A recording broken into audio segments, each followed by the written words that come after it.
Have you ever walked away from a conversation feeling completely drained even though no one insulted you? There was no argument, and on the surface, everything seemed perfectly normal. It wasn't the words that hurt, nor any dramatic behavior. It was the subtle, toxic energy seeping through glances, through pauses, through the way they made you feel small without ever saying why. That's what it feels like when you're dealing with a toxic person. They don't have to raise their voice or hurl insults. Sometimes, it's just a passive-aggressive comment, a condescending tone hidden beneath polite words, or a loaded silence that can throw off your inner balance. You walk away feeling like you've been pulled into a silent war where the weapons are invisible but the wounds are real. Many people think that the only way to deal with these individuals is to speak up, to confront them, to set the record straight. But that's a trap. Because the more you react, the more you give them exactly what they want: control. Stoic philosophy offers a deeper truth, one that most people overlook. The strongest response is sometimes no response at all. According to the Stoics, true strength doesn't lie in overpowering others with words, it lies in mastering your own emotions and behavior.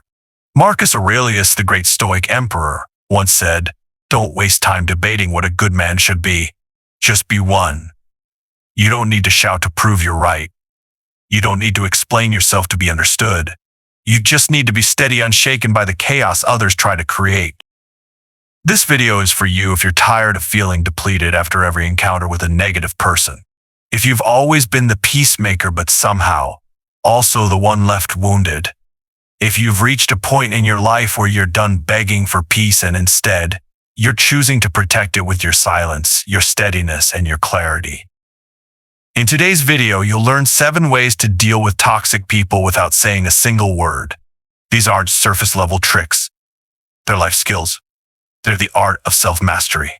The quiet wisdom of those who understand, not everyone deserves your reaction, and not every battle is worth fighting. Here's a hard truth we need to face. Toxic people may never change, but you can. You can change how you respond, how you protect your energy, and how you walk away from the manipulation they try to pull you into. And when you stop being triggered, stop being drawn into their emotional chaos, you become free. Not through shouting, not through cutting words, but through calm stillness, a quiet gaze, and a firm exit with no need to look back. Take a deep breath. Hold on to that clear, wise part of yourself, and join me as we uncover 7 powerful ways to handle toxic people without saying a word. 1. Become the gray rock when you turn boring. They lose all power. Picture yourself face to face with someone who constantly tries to provoke you. They don't come at you directly. Instead, they probe your emotions, slip in subtle jabs, and manipulate the atmosphere with a toxic energy that doesn't need to be spoken aloud. People like this are often calculated, studying your expressions, watching your smallest reactions just to find a weakness. This is where the gray rock method becomes a powerful weapon. The gray rock strategy isn't about winning a confrontation. It's about not entering the game in the first place. When you become emotionally flat, uninteresting, and unreactive, you strip toxic people of the one thing they rely on most: control over your emotional state.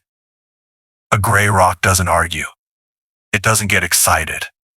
It doesn't defend itself. It just exists silent and unmoved. When you use this approach, you don't have to justify yourself. You don't have to explain. You certainly don't need to get angry. Instead of responding to their sarcasm or baiting, you simply reply with calm neutrality. "Oh, I see, that's possible," or "I understand." It's not surrender. It's strategic withdrawal. You're denying them the emotional fuel they crave. Stoic philosophy has long taught us that we can't control what others do, but we can absolutely control how we respond. As Epictetus once said, "It's not what happens that troubles us, but how we interpret it."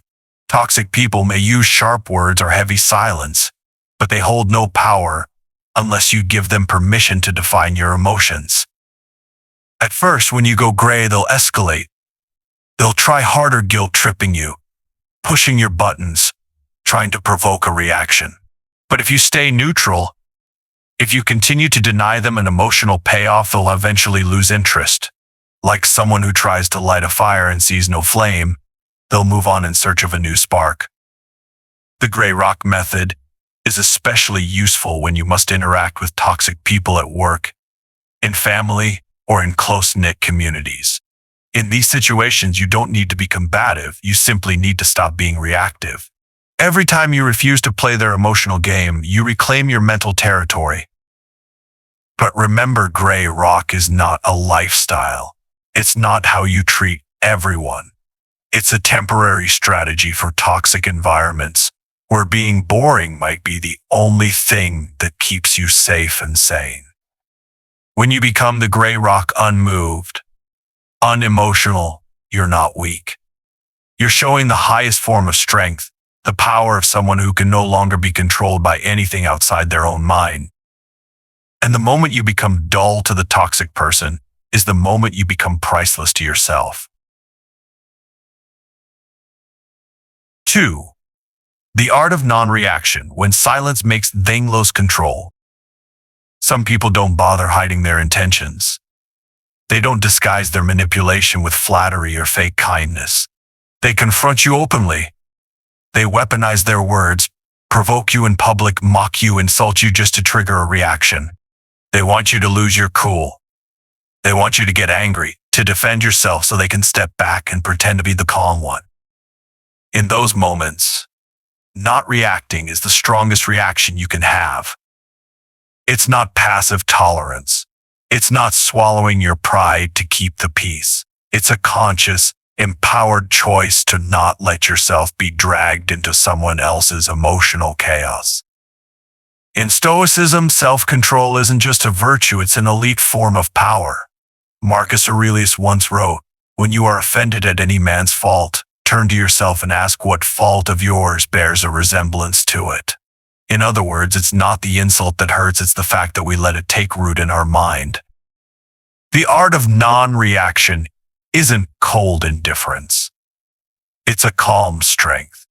When someone toxic throws verbal punches, you don't glare back in anger. You don't look wounded.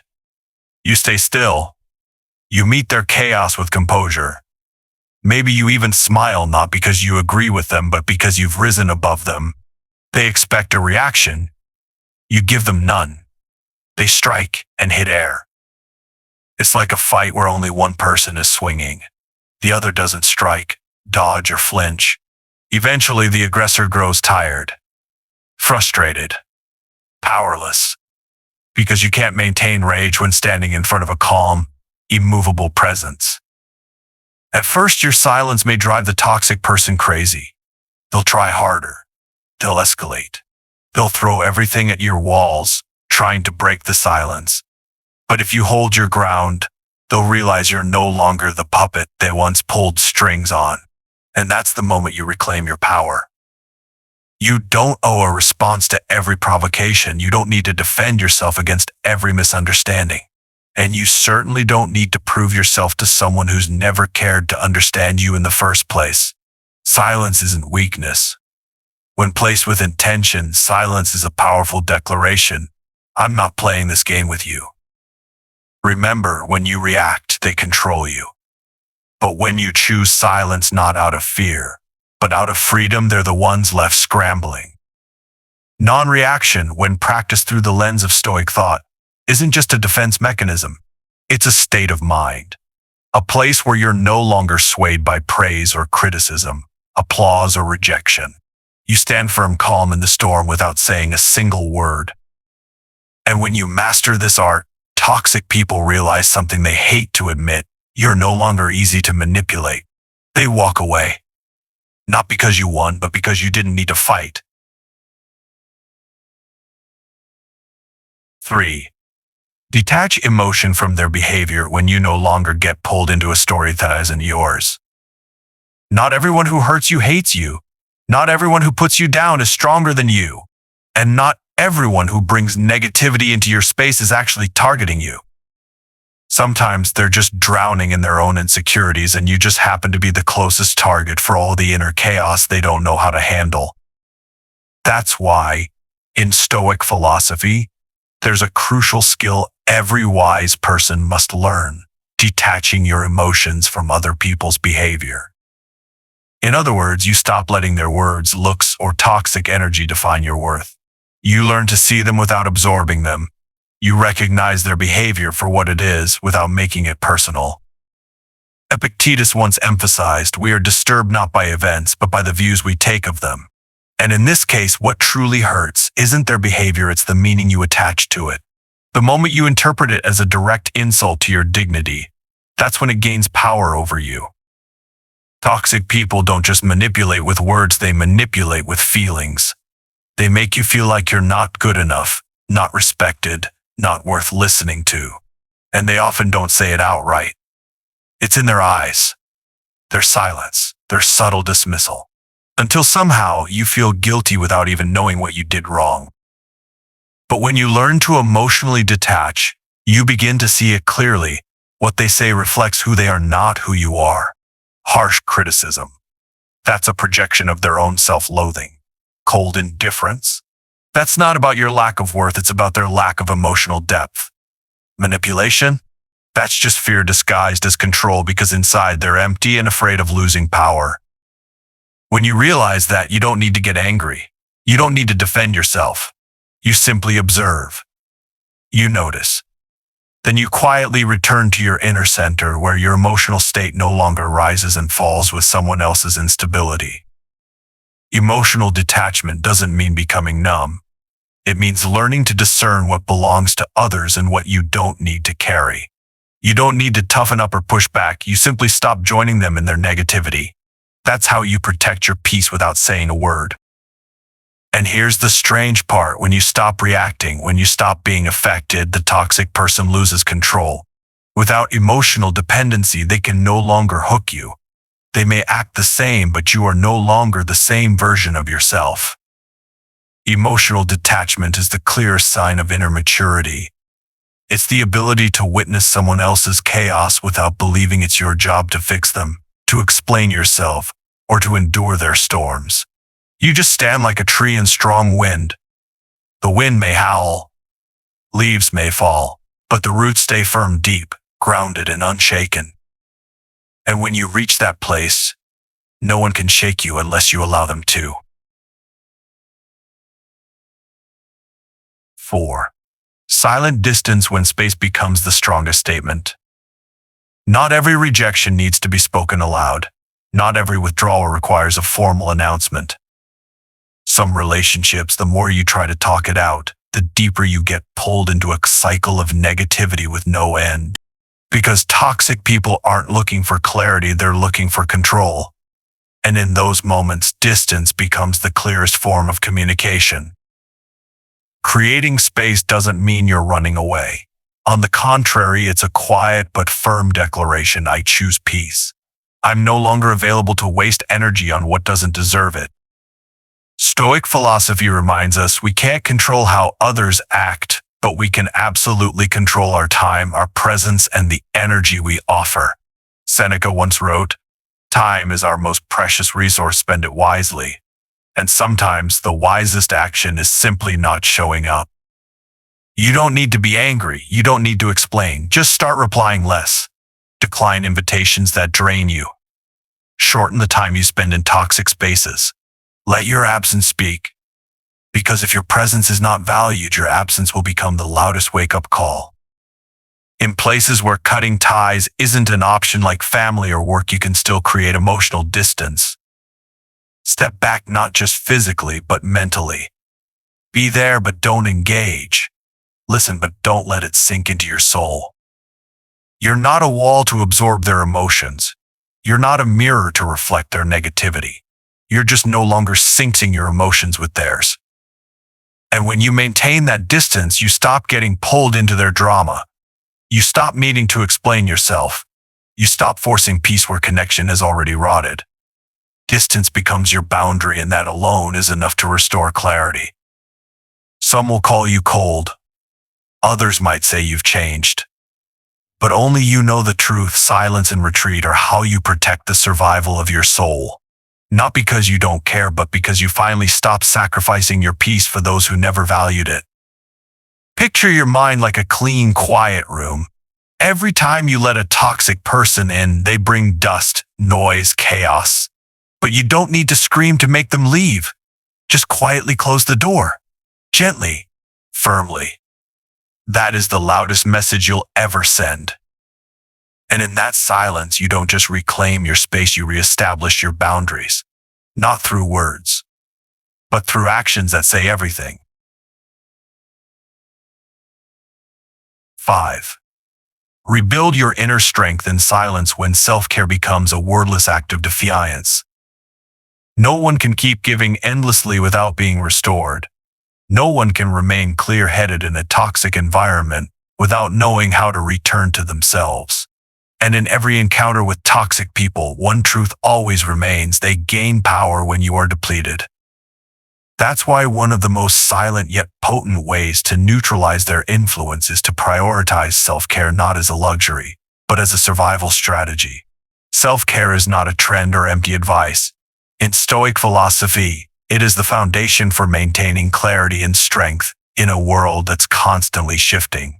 Epictetus emphasized that what we should focus on most isn't changing the outside world, but building our inner strength to withstand whatever comes our way. And to do that, you need a clear mind, a grounded body, and a space quiet enough to hear your own voice again.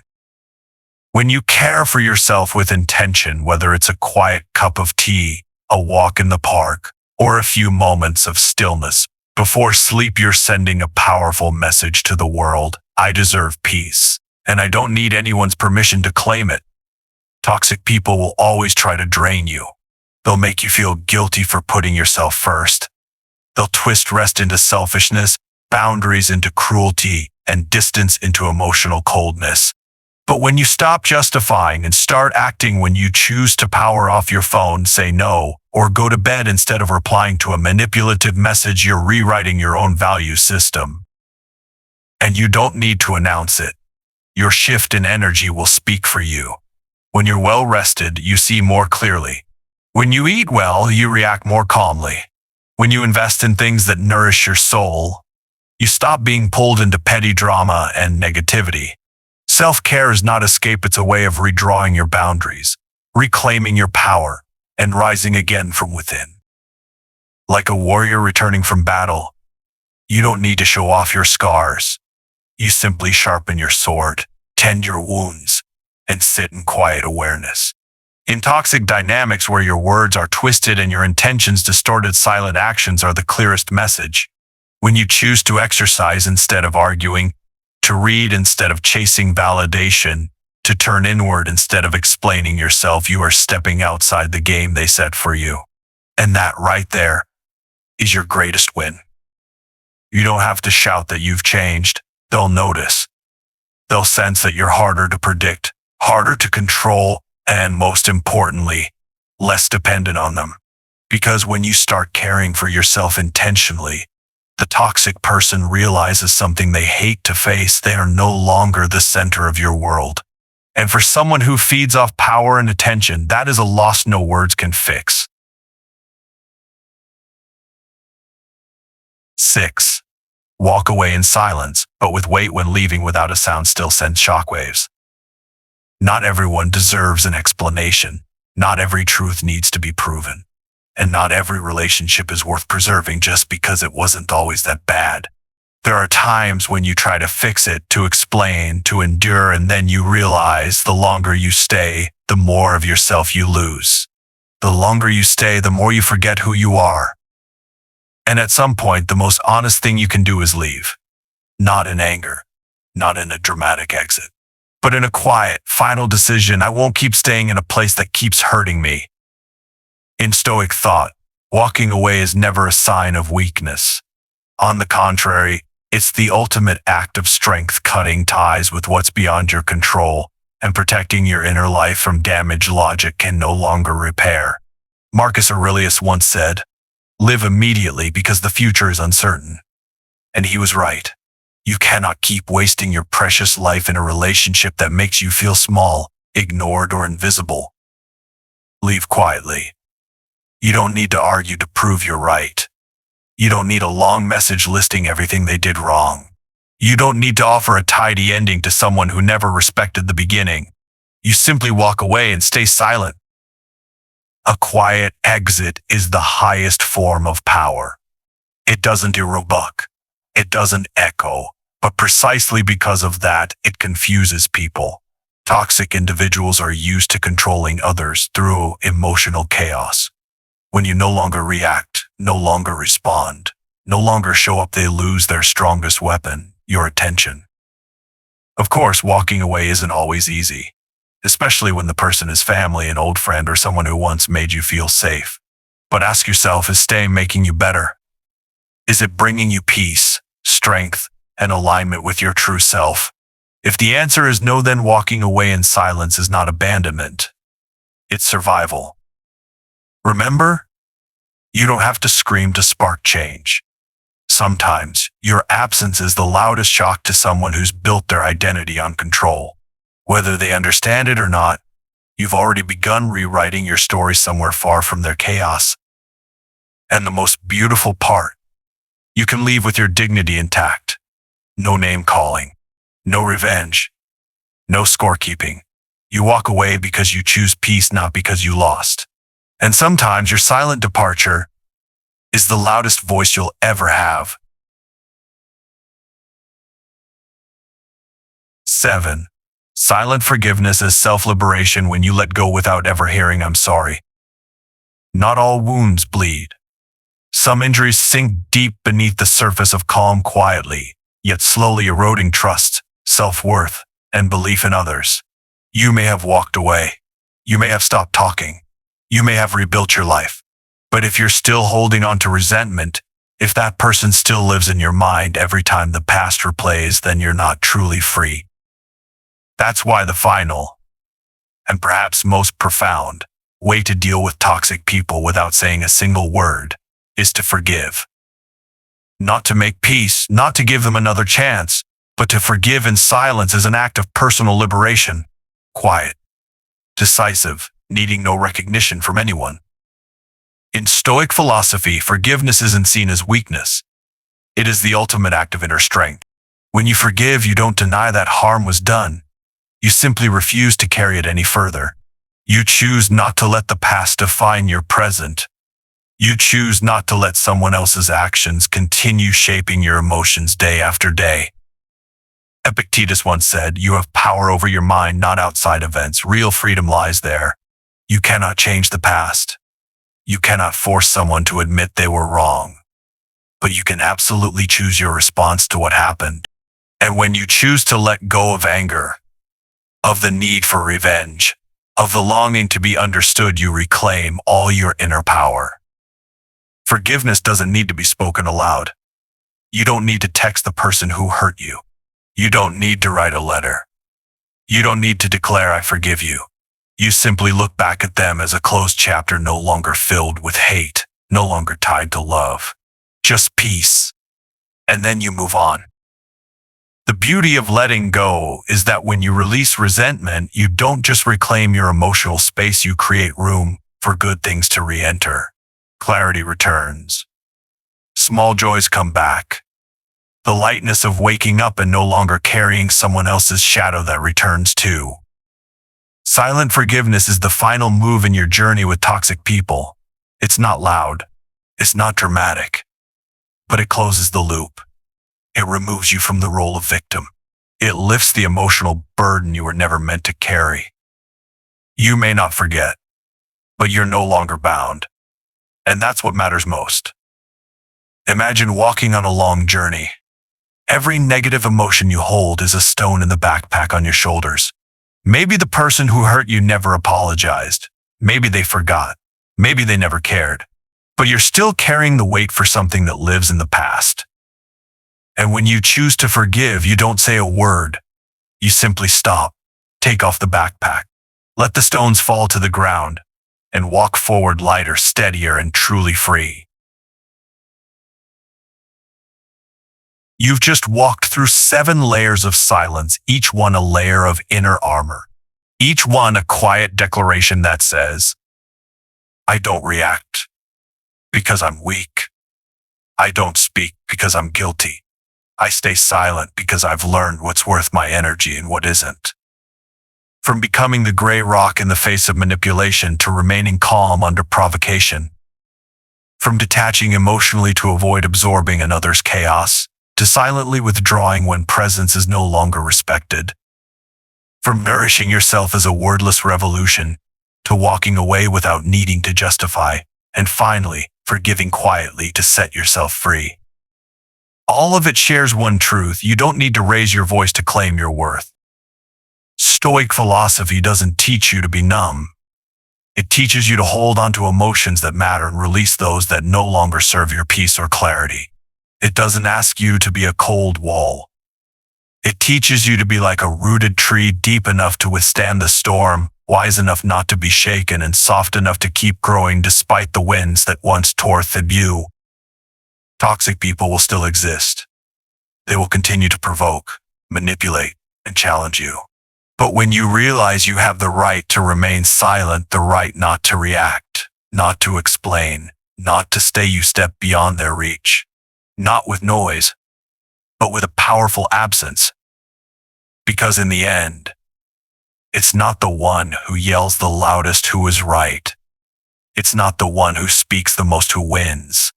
The truly strong are those who don't need to prove or defend, yet remain steady, clear, and free. If you see yourself in these words, if you're on the journey of reclaiming your peace, and if you believe that wisdom, not noise, is the path to living more deeply, then keep walking. You are not alone. You may be silent, but the world is beginning to listen.